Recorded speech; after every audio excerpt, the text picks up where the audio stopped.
రాజశేఖర రెడ్డి గారు ఆనాటి ఉమ్మడి రాష్ట్రానికి ముఖ్యమంత్రిగా పనిచేశారు. ముఖ్యమంత్రులు చాలామంది వస్తూ ఉంటారు, పోతూ ఉంటారు. స్వాతంత్రం వచ్చిన తర్వాత చాలామంది ముఖ్యమంత్రులు ఈ దేశంలో అనేక రాష్ట్రాల్లో పనిచేశారు. కానీ ముఖ్యమంత్రిగా పనిచేసిన తర్వాత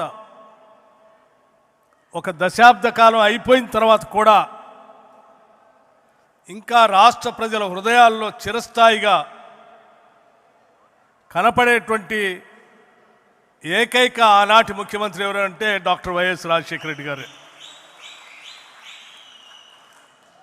పాలన అంటే, పాలకుడు అంటే ఎలా ఉండాలో ప్రజాస్వామ్య దేశంలో చేసి చూపించారు డాక్టర్ వైఎస్ రాజశేఖర రెడ్డి గారు. ఒక పక్కన అభివృద్ధిని, ఇంకో పక్కన సంక్షేమాన్ని, రెంటిని రెండు కళ్ళలాగా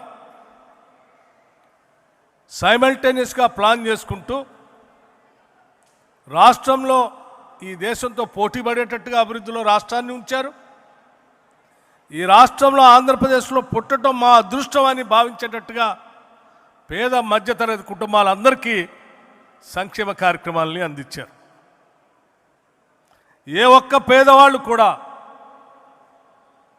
అనారోగ్యానికి గురైతే నేను వైద్యం చేపించుకోలేకపోతా ఉన్నాను, చేపిద్దామంటే డబ్బులు లేవు, నా కళ్ళ ముందే చనిపోతున్నాడు అని బాధపడేటువంటి వాళ్ళు తరతరాలుగా ఉన్నటువంటి ఈ రాష్ట్రంలో ఇక మీరు బాధపడాల్సిన అవసరం లేదు, నేనున్నాను అని చెప్పి రాజీవ్ ఆరోగ్యశ్రీ కార్యక్రమాన్ని తీసుకొచ్చి ఈరోజు రాష్ట్రంలోనే కాదు దేశంలో కూడా అన్ని ప్రభుత్వాలు ఆ రకంగా నడిచేటట్టుగా చేసిన గొప్ప నాయకుడు డాక్టర్ వైఎస్ రాజశేఖర రెడ్డి గారు. ఈరోజు దేశంలో రైతుల గురించి చాలామంది మాట్లాడుతూ ఉన్నారు. కానీ మొట్టమొదటిసారి ఈ దేశంలో రైతుల బాధలు తెలుసుకున్న తర్వాత, ప్రత్యక్షంగా వారు పాదయాత్రలో చూసిన తర్వాత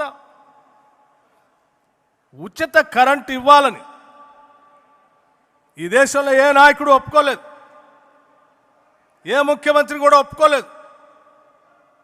కానీ అందరినీ ఒప్పించి ఉచిత కరెంటు రైతులకు ఇస్తేనే వ్యవసాయ పరంగా అభివృద్ధి చెందితే కాదు, రైతులు ఆత్మహత్యలు చేసుకోకుండా నిలబడగలుగుతారు, నేను చేయగలుగుతాను అని చెప్పి అందరిని ఒప్పించి మేనిఫెస్టోలో పెట్టి ముఖ్యమంత్రి కాగానే తొలి సంతకం పెట్టి దేశానికి ఆదర్శంగా నిలిచినటువంటి ఒక గొప్ప దార్శనికుడు డాక్టర్ వైఎస్ రాజశేఖర రెడ్డి గారు. చాలామంది పేదవాళ్ళు చదివించాలనే తల్లిదండ్రుల కోరిక, చదువుకోవాలనేటువంటి బిడ్డల ఆశ, ప్రపంచంతో పోటీ పడాల అని కలలు, ఆర్థిక పరిస్థితి అనుకూలించకుండా దూరంగా ఉన్నటువంటి బిడ్డలందరినీ తీసుకొని నేనున్నాను మీరు చదువుకోండి అని చెప్పి ఫీజు రియంబర్స్మెంట్ తీసుకొని ఈరోజు ప్రపంచవ్యాప్తంగా ఐటీ సెక్టార్లో తెలుగు వాళ్ళు అమెరికా నుంచి అనేక దేశాల్లో ఈరోజు CEO స్థాయిలో ఉన్నారంటే అది కేవలం ఆనాడు డాక్టర్ వైఎస్ రాజశేఖర రెడ్డి గారు తీసుకొచ్చిన ఫీజు రియంబర్స్మెంట్ వల్లనే అన్న సంగతి మనం ఎవరు మర్చిపోకూడదు. ఇలా చెప్పుకుంటూ పోతే అనేక సంక్షేమ కార్యక్రమాలు, ఇందిరమ్మ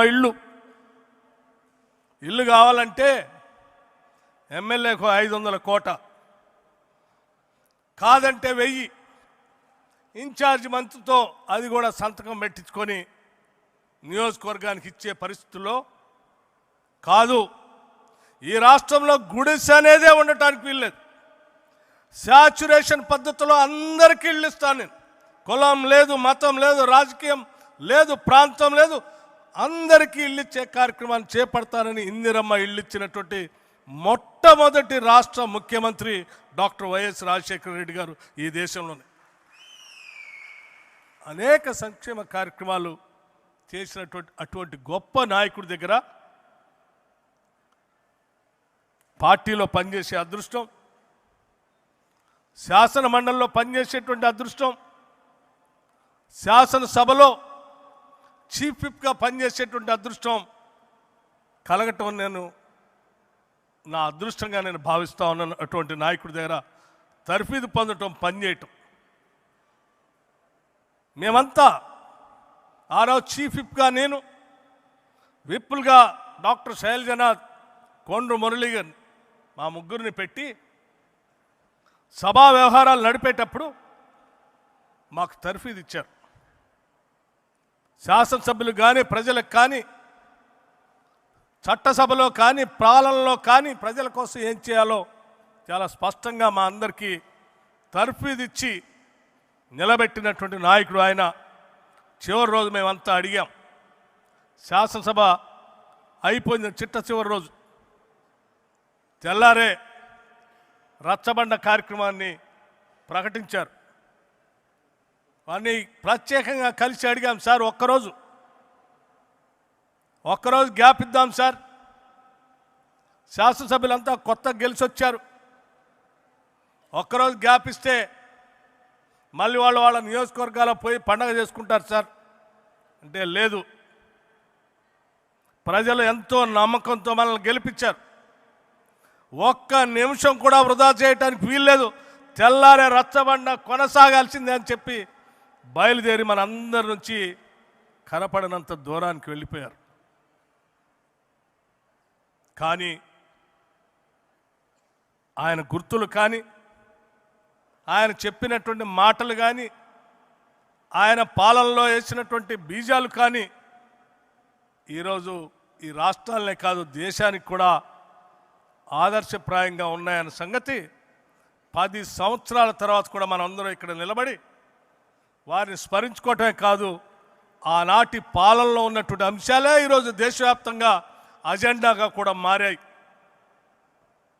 అటువంటి రాజశేఖర రెడ్డి గారు ఆంధ్రప్రదేశ్లో పుట్టడం, అది కూడా కాంగ్రెస్ పార్టీలో నాయకత్వం వహించడం, రాష్ట్ర కాంగ్రెస్ కమిటీ అధ్యక్షుడిగా పనిచేయటం, ఈ రాష్ట్రానికి ముఖ్యమంత్రిగా పనిచేయటం కాంగ్రెస్ పార్టీ కార్యకర్తలుగా మనందరి అదృష్టంగా నేను భావిస్తూ ఉన్నాను.